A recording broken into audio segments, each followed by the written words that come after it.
I tried to, again, put this in perspective and to try to put it in very clear terms to the president.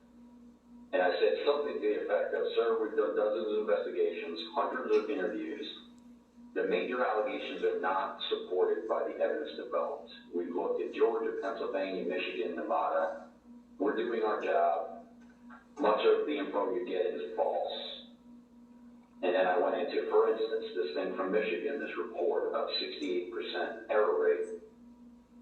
Reality is it was only 0.0063% error rate, less than 1 in 15,000. So the president accepted that. He said, okay, fine, but what about the others? And again, this gets back to the point that there were so many of these allegations that when you gave him a very direct answer on one of them, he wouldn't fight us on it, but he would move to another allegation. So then I talked about a little bit about the Pennsylvania truck driver. This is another allegation that had come up. And this claim was by a truck driver who believed, perhaps honestly, that he had transported an entire tractor-trailer truck full of pallets from New York to Pennsylvania. And this was, again, out there in the public and discussed. And I essentially said, look, we looked at that allegation. We looked at both ends, both the people who loaded the truck and the people who unloaded the truck. And that allegation was not supported by the evidence. Again, he said, okay. Then he said, no, I didn't mention that one.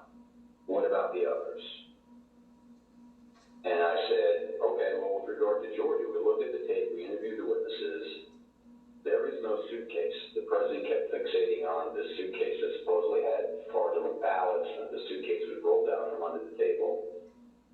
And I said, no, sir, there is no suitcase. You can watch that video over and over. There is no suitcase. There is a wheeled bin where they carry the ballots, and that's just how they move ballots around that facility. There's nothing suspicious about that at all.